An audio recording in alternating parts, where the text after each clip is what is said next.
শেষ চৈত্রের ঘ্রাণ লেখিকা নূরজাহান আক্তার আলো পর্ব ৯২। বিভীষিকাময় দীর্ঘ এক রাতের অবসান ঘটিয়ে প্রকৃতিতে নতুন ভোরের সূচনা হলো। পূর্বাকাশ ছড়ালো সূর্যের নরম আলো। কলরবে মেতে উঠল চড়ুই পাখির দল। তারা মনের সুখে ডালে ডালে নেচে নেচে উড়ে ঘুরে বেড়াতে লাগলো। আকাশে ভাসছে পুঞ্জ পুঞ্জ মেঘমালা, বইছে মৃদুমন্দ বাতাস। রাতের বৃষ্টিতে ভিজে আছে বাগানের মাটি, কোথাও কোথাও জমেছে বৃষ্টির জল। গাছের পাতাগুলোকে সজীব লাগছে, যেন তাদের সকল ক্লান্তি গ্লানি ধুয়ে মুছে গেছে, পেয়েছে নতুন এক জীবন। ফজরের আজানের পর চৌধুরী বাড়ির সদস্যদের চোখে ঘুম নেমেছে। কামরান হাসান, স্যান্ডি আজম, অর্ক চৌধুরী নিবাসেই থেকে গেছে। ছেলেগুলো দেশে ফিরে একদণ্ড বিশ্রাম নিতে পারেনি। পরিস্থিতি এমন যে খাওয়ার কথা বলতেও মাথায় আসেনি। এভাবে আরও কিছুক্ষণ সময় গড়ালো। রোদের তাপ বাড়ল। দৈনন্দিন রুটিন অনুযায়ী শহরবাসী লেগে পড়েছে যার যার কর্মে। ঘড়ির কাঁটা টিকটিক করে চলতে চলতে ঘন্টার ঘরে স্থির হলো। ঘড়িতে যখন সকাল 7:30, তখন হঠাৎ সিতারার ঘুম ভেঙে গেল। উনি ধীরে ধীরে চোখ মেলে দেখলেন ড্রয়িং রুমের মেঝেতে বসে আছেন। ওনার কোলের ওপর সায়ন ঘুমিয়ে আছে। সায়নের বাম পায়ের কাছে কখন এসে শুয়েছে রুবাব, শখ, স্বর্ণ আর ঐশ্বর্য। গত রাতে কেউই রুমে গিয়ে ঘুমায়নি, সবকটা ড্রয়িং রুমে বসেছিল। বসে থাকতে থাকতে ক্লান্ত চোখে ঘুম নেমে এসেছে। ঘুমের চোটে যে যেখানে পেরেছে শরীর লেলিয়ে দিয়েছে। সবার দিকে নজর ঘোরাতেই শুদ্ধর সঙ্গে এবার চোখাচোখি হলো। ছেলেটা আধশোয়া হয়ে সোফায় বসে আছে, হয়তো শাওয়ার নিয়েছে। হাতে ধোয়া ওঠা কফির মগ। ওনাকে জাগতে দেখে শুদ্ধই আগে মুখ খুলল। এভাবে শুয়ে বসে থাকলে ঘাড় ব্যথা করবে, ওদেরকে উঠিয়ে যার যার রুমে পাঠিয়ে দাও। হুম, সকাল 8টায় ভাইয়ের মেডিসিন আছে। নাস্তা বানাতে দেরি লাগবে না, ঝটপট। আমি বাইরে থেকে নাস্তা আনিয়েছি। ওমা, বাইরে থেকে কেন? তোমার শরীরটাও তো ভালো নেই, আজ না হয় রেস্ট নাও। হুম, তা তোমার বাবা কি রুমে? না, বাগানের দিকে গেল। ও, বাকিরা এখানে ঘুমালেও স্বর্ণকে রুমে পাঠাওনি কেন?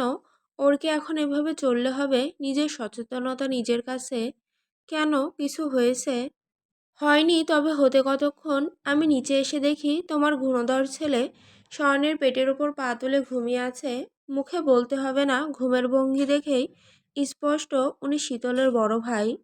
অনেকদিন পর শুদ্ধকে এভাবে কথা বলতে দেখে সীতারা মৃদু হাসলেন। চোখ ঘুরিয়ে সবকটার দিকে ছলো চোখে তাকিয়ে রইলেন। সায়নের মাথায় হাত বুলিয়ে ছেলের কপাল বরাবর চুমু খেলেন। ওনার চোখের পানি সায়নের মুখের উপর পড়তেই সায়ন চোখ মেলে তাকালো। ঘুম ঘুম কণ্ঠে কিছু একটা বলে আবার ঘুমিয়ে পড়ল। কিন্তু সীতারা ঠেলে ঠুলে সবকটাকে ডেকে যার যার রুমে পাঠিয়ে দিলেন। এভাবে শুলে ঘাড় ব্যথা করবে। কারোই ঠিকঠাকভাবে ঘুম পুরো হয়নি দেখে কেউ কথা বাড়ালো না। হেলে দুলে যে যার বরাদ্দকৃত রুমে চলে গেল। সীতারা উঠে রান্নাঘরের দিকে গেলেন। একটু পরে সিমিন সীতারা এসে কাজে হাত লাগালেন। এদিকে সবাই চলে গেলেও সায়ন চুপ করে বসে আছে। সে একা উঠতে পারে না, ধরে ধরে হাঁটাতে হয়। পায়ে খুব একটা শক্তি পায় না। সকালবেলা খালি পেটে গা গুলিয়ে উঠতেই স্বর্ণ রুমের দিকে দৌড় দিল। পেছন থেকে শুদ্ধ সাবধানে যাওয়ার কথা স্মরণ করিয়ে দিল। আশেপাশে কাউকে না দেখে সায়ন এবার শুদ্ধের দিকে তাকালো। তারপর গলা খাকারি দিয়ে বলল, রুমে যাব। সিঁড়ি দিয়ে উঠে হাতের বাম পাশের রুম। নিয়ে চল। পারবো না। ভারী বেয়াদব হয়েছিস তো। ধন্যবাদ। শুদ্ধকে তেরামি করতে দেখে সায়ন ভ্রুকুটি করে তাকিয়ে রইল। বুঝলো কোনো কারণে রেগে আছে তার উপর, তাই গলার স্বর নরম করে বলল, বড় ভাইকে সাহায্য করলে জীবনে সফলতা আসে। আমার জীবনে সফলতা, বিফলতা, কঠোরতা, মধুরতা সব আছে, আর লাগবে না। সায়ন নিজেও জানে শুদ্ধের সাথে তর্কে পারবে না, তাই অন্য চাল খাটালো। বেশ মায়া মায়া সুরে বলল, ছোটবেলায় তুই আমার আইসক্রিম খেয়ে নিতি, তবুও কখনো তোকে কিছু বলিনি। তাহলে আজ বলছো কেন? বলছি বলছি কারণ সেদিনের আইসক্রিমের বিনিময়ে আজকে কিছু চাই। সরি, খুচরো টাকা নাই, পাশের বাড়ি দেখুন। টাকার কথা শুনে সায়ন হাতের কাছে থাকা কুশনটা ছুঁড়ে মারল। শুদ্ধও সেটা চমৎকারভাবে ক্যাচ করে ফেলল। তখন সায়ন ওর কনিষ্ঠ আঙুল উঁচিয়ে দেখালো, অর্থাৎ ওয়াশরুমে যাবে। তবুও উঠল না শুদ্ধ, তেরামি করে বসেই রইল। তখন সায়ন অসহায় দৃষ্টিতে তাকিয়ে জানালো শুদ্ধের কথায় রাজি। এবার শুদ্ধ এগিয়ে এসে সায়নকে দাঁড় করিয়ে পেছন ঘুরে দাঁড়ালো। তখন সায়ন বলল, আমি কি বাচ্চা নাকি ব্যথা পাবি? ভাইয়ের কাছে ভাইকে ভারী লাগে নাকি? কই জানতাম না তো। এ কথা শুনে সায়ন হাসল। তার চোখ জোড়ায় খুশিরা নৃত্য করে উঠল। লাফ মেরে শুদ্ধর পিঠে উঠতে গিয়ে ব্যথাতুর শব্দ করে উঠল। ভাইকে ছটফট করতে দেখে শুদ্ধ বিরক্ত নিয়ে একবার তাকে সিঁড়ি বেয়ে উঠতে লাগলো। সায়ন তাকেও পিঠে করে কত ঘুরিয়েছে। বড় হয়েও সে কতবার পিঠে উঠেছে। এমনও হয়েছে শুদ্ধ দাঁড়িয়ে আছে, সায়ন কোথা থেকে দৌড়ে এসে পিঠে উঠেছে। শুদ্ধ কখনো তাল সামলাতে পেরেছে, কখনো বা দুজন হুড়মুড় করে পড়েছে। আহা, কি সুন্দর ছিল সেসব দিন। আগের কথাগুলোই ভাবছিল সায়ন। হঠাৎ মাস সিঁড়িতে শুদ্ধ তাকে ছেড়ে গেলে চিৎকার করে উঠল। ভয়ে শুদ্ধর গলা জাপটে ধরে একমনে গালি দিতে লাগলো। সায়নের চেঁচানো শুনে সীতারা সিমিন সিরাজ ছুটে এসে ওদের কাণ্ডে হেসে ফেললেন। মিছিমিছি শুদ্ধকে বকলেন। শুদ্ধ কোনো প্রতিক্রিয়া দেখালো না, ভাইকে নিয়ে রুমে চলে গেল। ওদের যেতে দেখে ওনারাও কাজে লেগে পড়লেন। কতদিন পর আবারও খুনসুটির দেখা মিলল। মনে প্রাণে দোয়া করতে লাগলেন এই খুনসুটি যেন অটুট থাকে। তারপর শুদ্ধ সায়নকে রুমে পৌঁছে দিয়ে পা বাড়াতে যাবে, তখন সায়ন ডেকে উঠল, ভাই। কতদিন পর সমুধর ডাক শুনে শুদ্ধের পা জোড়া থেমে গেল। ঘাড় ঘুরিয়ে তাকালো। তখন সায়ন মাথা নিচু করে বলল, ভালো থাকার অভিনয়ে বরাবরই তুই সেরা, কিন্তু আমি তো পারি না। আমি বোনের কাছে যাব। সুস্থ হও। আমি সুস্থ আছি, চল ভাই। কেন বুঝতে পারছিস না আমি শান্তি পাচ্ছি না? বাড়িতে পা রাখার সঙ্গে সঙ্গে কানে ভেসে আসছে আমার শীতলের ডাক, খিলখিল হাসির শব্দ, কত খুনসুটিপূর্ণ মুহূর্ত। শুদ্ধ ভাই আমার, নিয়ে চল না প্লিজ। সুস্থ হও, ঘাড়ে করে হাতি টেনে নিয়ে যেতে পারবো না। এমনিতেই প্রচুর ধকল যাচ্ছে, শরীরটাও ভালো যাচ্ছে না। তাছাড়া আজ খুব ভিড় হবে। হোক, আমি আজই যাব। আচ্ছা, দেখি পারমিশন পাই কি না। আজই কিন্তু। এ কথা শুনে শুধু চলে গেল। তখন স্বর্ণ ওয়াশরুম থেকে বের হতেই চার চোখের মিলন ঘটল। কেউ চোখ সরালো না, নড়ল না, কেবল তাকিয়ে রইল। সায়ন প্রিয় মুখখানার দিকে তাকিয়ে হাত দুদিকে বাড়াতেই স্বর্ণ ছুটে গিয়ে আছড়ে পড়ল তার বুকে। কিছুটা পিছিয়ে গেল সায়ন। তাল সামলাতে না পেরে স্বর্ণকে নিয়েই শুয়ে পড়ল। প্রচণ্ড ব্যথা পেলেও চুপ করে রইল। তখন স্বর্ণ বুভুক্ষের মতো শ্বাস টানতে থাকলো। এই তো তার প্রিয় ঘ্রাণ, প্রিয় মানুষ। এটার জন্যই এতদিন পাগল পাগল লাগছিল। সে সায়নের টি শার্টের কলার খামচে ধরে বুকের ভেতর ঢুকে যাওয়ার চেষ্টা করলো, কিন্তু পারল না দেখে ব্যর্থ হয়ে ফুঁপিয়ে কেঁদে উঠল।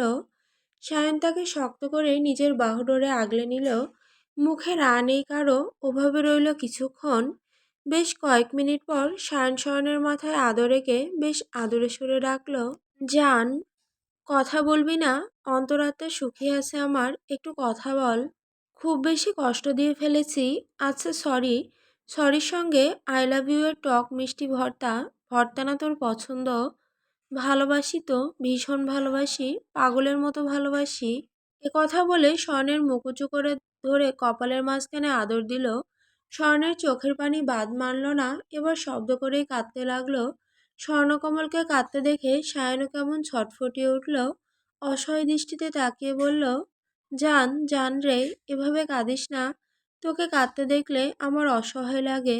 আমার পুরো পৃথিবী অন্ধকার হয়ে আসে। থাম, থাম না বাল। স্বর্ণকে চুপ থাকতে দেখে সায়ন হঠাৎ ইয়াক ইয়াক করে বমি করার মতো ভঙ্গি করল। স্বর্ণ উতলা হয়ে ধরতে গেল। সায়ন তাকে থামিয়ে দিয়ে বলল, তেমন কিছু না, একদম ঠিক আছি। আসলে বাবা হব তো, তাই ঘন ঘন বমি পাচ্ছে আর কি। এ কথা বলেই দাঁত বের করে হাসল সে। স্বর্ণর বুকে কিল বসিয়ে হেসে ফেলল। এত পাজি। তখন সায়ন তার হাতটা ধীরে ধীরে স্বর্ণের পেট ছুঁয়ে ফিসফিস করে বলল, আমার বাবাকে অতিষ্ঠ করে তোলা এই আমিটাও বাবা হয়ে গেলাম। কি আশ্চর্য, কি আশ্চর্য। ঐশ্বর্য, এই কাঁপছো কেন তুমি? কি হয়েছে? দেখি, তাকাও আমার দিকে। আচমকা রুবাবের কথা শুনে না ঘাড় ঘুরিয়ে তাকালো ঐশ্বর্য। হাসার চেষ্টা করলো, অথচ এখনো থরথর করে কাঁপছে সে। হঠাৎ কাঁপতে দেখে রুবাব দ্রুত পায়ে এগিয়ে এলো। সদ্য শাওয়ার নেওয়া ঠান্ডা হাতটি রাখলো তার কপালে। বুঝলো জ্বরে গা পুড়ে যাচ্ছে। এটা গতরাতে বৃষ্টিতে ভেজার ফল। রুবাব দ্রুত তাকে বিছানায় শুয়ে পুনরায় ছুটল ওয়াশরুমের দিকে। পানি এনে রুমাল ভিজিয়ে জলপট্টি দিতে থাকলো। তোয়ালে ভিজিয়ে হাত পা মুছে দিল। তার চোখে মুখে ব্যাকুলতা। ঐশ্বর্য ছলছল চোখে ঠোঁটের কোণে হাসি এঁটে তার দিকেই তাকিয়ে রইল। এতদিন বাইরে থাকলেও মন পড়ে থাকতো এই পুরুষটার কাছে। দীর্ঘশ্বাসের মাঝে বুঝে নিত এই মানুষটাও তাকে ছাড়া ভালো নেই, কিন্তু কিছু করারও নেই। মাঝে মাঝে দূরত্ব ভালোবাসা বাড়ায়, বোঝায় ভালোবাসার গভীরতা। আর যে তার জীবনের সকল অপূর্ণতাটুকু সাদরে গ্রহণ করেছে, জীবনে ঠাঁই দিয়েছে, তাকে পাগলের মতো ভালোবেসেছে, তাকে উন্মাদের মতো ভালোবাসা না যায়, তাহলে কিভাবে হবে? এতে বেইমানি হয়ে যাবে না? যাবে তো। ঠিক কারণে সে এই পুরুষটাকে ভালোবাসে, ভীষণ ভালোবাসে। এদিকে হঠাৎ জ্বর কখন এলো, এলেও তাকে বলল না কেন? এ নিয়েও বকল রুবাব। আবার খেয়াল না করায় নিজের ওপরেও ভীষণ রাগ হলো তার। কিছু খাইয়ে ওষুধ খাওয়াতে ভেবে উঠতে গেলেই ঐশ্বর্য এক হাত আঁকড়ে ধরল। থেমে গেল রুবাব। জিজ্ঞাসু দৃষ্টিতে তাকালে ঐশ্বর্য মাথা নাড়ল। অর্থাৎ যেও না প্লিজ। তারপর রুবাবের বুকে মাথা রেখে ফিসফিস করে বলল, স্ট্যাচু, নড়বে না, এভাবেই থাকো। এভাবে থাকলে জ্বর কমবে? কিছু খেয়ে মেডিসিন খেতে হবে। খাবো না মেডিসিন? তাহলে কি খাবে? ভালোবাসা খাবো। ভালোবাসা খাওয়া যায়, খুব যায়। খেয়েছো কখনো? খেয়েছি। যে খাইয়েছে কে সে? আমার একান্ত ব্যক্তিগত প্রেম বিক্রেতা। ঐশ্বর্যের কথা শুনে না চাইতেও হেসে ফেলল রুবাব। মেয়েটার বুকের সাথে চেপে ধরে তার তপ্ত ওষ্ঠে চুমু এঁকে দিল। ঐশ্বর্য কপাল দেখিয়ে দিলে কপালেও আদর রাখল। এরপর একে একে কপাল, গাল, থুতনি দেখালে। রুবাব মিটিমিটি হাসতে হাসতেই তার মিষ্টি আবদার মেটালো।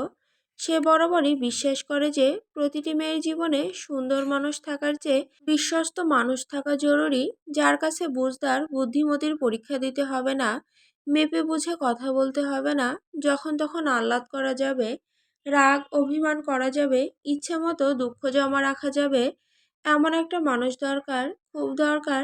কেননা সর্বদা ম্যাচুরিটি দেখানো রক্তে মাংসে গড়া মানুষদের জীবনেও বিশেষ কিছু কষ্ট থাকে, ব্যর্থতা থাকে, অপূর্ণতা থাকে। সেসব চাপা দেওয়ার জন্য দরকার বিশ্বস্ত মানুষ, বিশ্বস্ত একটি বুক, যার বুকে মাথা রেখে পৃথিবীর সব কিছুকে তার তুচ্ছ, অপ্রয়োজনীয় মনে হবে, যার বুকে প্রশান্তি পাওয়া যাবে, যার কথায় অস্থিরতা কমবে, যার মুখ দেখলে চোখ জুড়াবে, মন জুড়াবে, আর যার এইটুকু আছে, তার অর্থের অভাব থাকলেও সে গরিব না, সে সুখী।